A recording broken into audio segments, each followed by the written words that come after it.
Peace, infinite waters diving deep once again. 5 ways you've been making life harder than it has to be. Can I get a hello there? What happens when we give ourselves so much work to do? We human beings are funny creatures. We always love having lots to do. But at what cost? I'm going to share with you what's helped me along my journey, get more clarity, reduce stress, and here are some of the ways we are making life harder. And it starts with the ifs and the whens. How many of us say, if I got that job promotion, all my problems would have disappeared? But wait a minute. How can your problems disappear if you haven't dealt with them in the first place? They're not just going to magically disappear. So we should be able to deal with our problems right now in the present moment, wherever we are. Some people say, if I was famous, I would have no problems. If I had $5 million, I would be different. Maybe, but at the same time, that is only one level. Because you have to change yourself from the inside out, not from the outside in. Some people say, when the sun is out, I am gonna feel so much better. And that's true. But we have to start creating our internal weather. I love the rain. I love the sun. I see that they are both essential. By saying when and if is associated to the past. If I had known, I wouldn't have done that.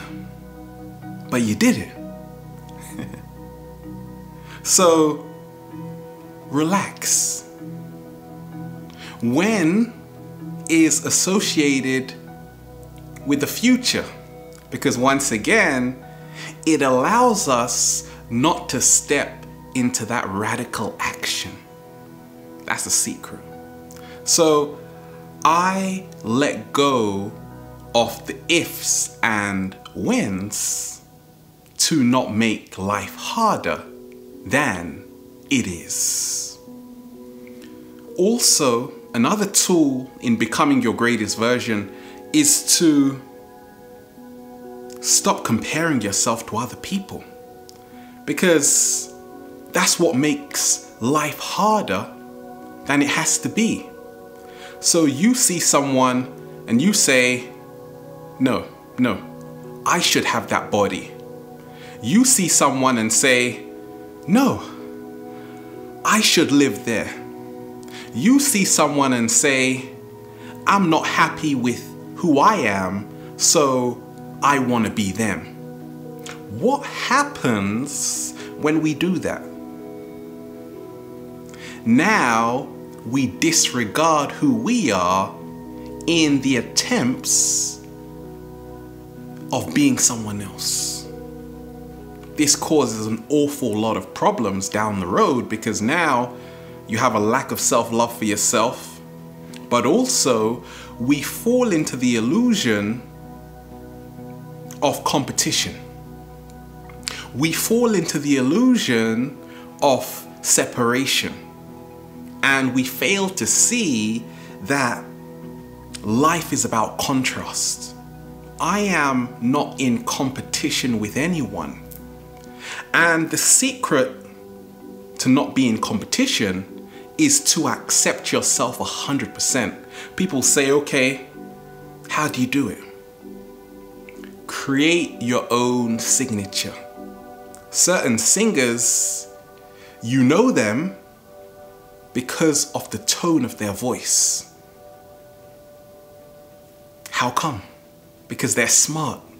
They are creating their own blueprint.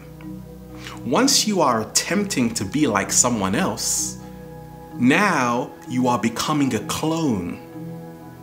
So for me, what's helped me is to always be original. And that makes life a whole lot easier. I'm inspired by so many different people, but at the same time, I always honor my uniqueness and what I have to bring to the table. The third tool is what we call in psychology when you ascribe intent. Now, ascribe means to credit. Intent is meaning. So what happens when you feel what everyone is doing is in response to you? What happens? Now you don't receive that email. The alarm goes off. Now someone doesn't call you back. You feel that it's got something to do with you.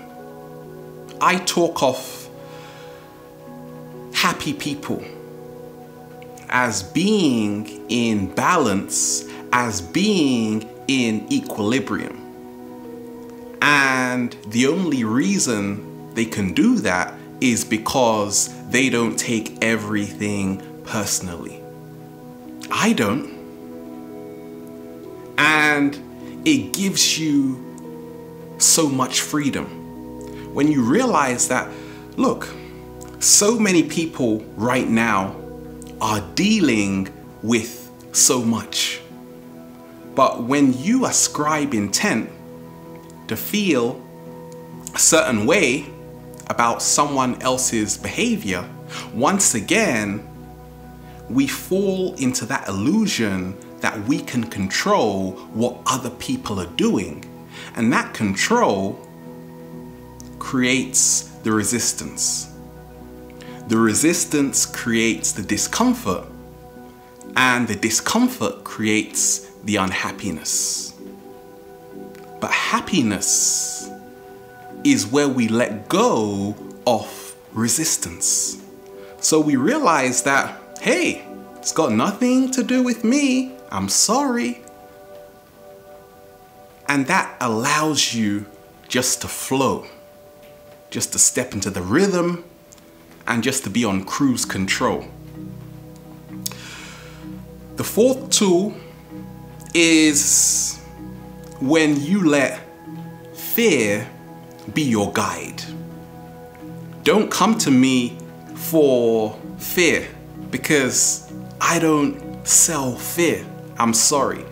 Now, many people who want to create a lot of shock,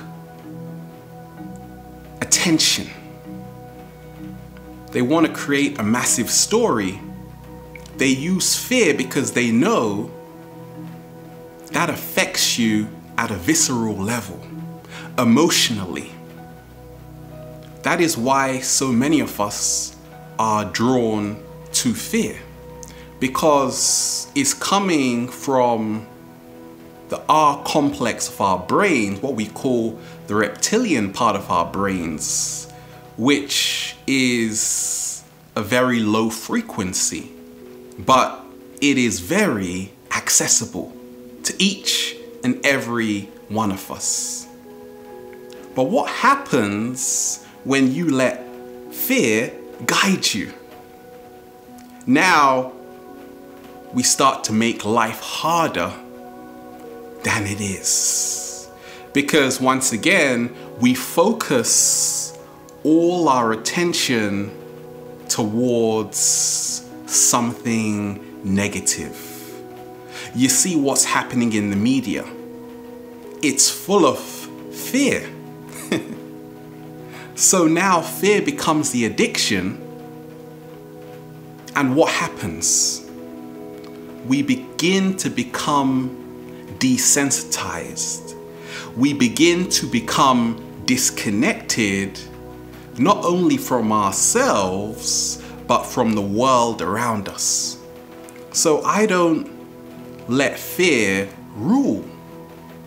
I say, let love guide you, not fear. And now life becomes more fluid. In essence, life takes on a whole new meaning. And the last tool is realizing to have a lighter heart. It is the heavy heart that actually makes our life harder than it is. When you are holding on to grudges, I say it's not about forgiving people for their sake. It's about forgiving people for your sake. To have a lighter heart. Why? Because that promotes wellness, health, and more abundance in your life. Many of us, we're holding on so tight that now we can't move. We become paralyzed. You can forgive. It doesn't mean you have to forget. That's a secret. But a heavy heart is also when we play it safe, when we are afraid of taking risks. I realize that life is never going to be smooth sailing. In essence, it is about looking at the tree of life, which is full of curves. That, in essence, is life. We have to be ready and able to ride the waves. That way we become stronger to overcome the obstacles that come our way. That way, life doesn't have to be harder than it is. We are here. And loosen up, Ralph. Smile. It's not a crime yet. Infinite waters, diving deep once again. Stay well. Stay healthy.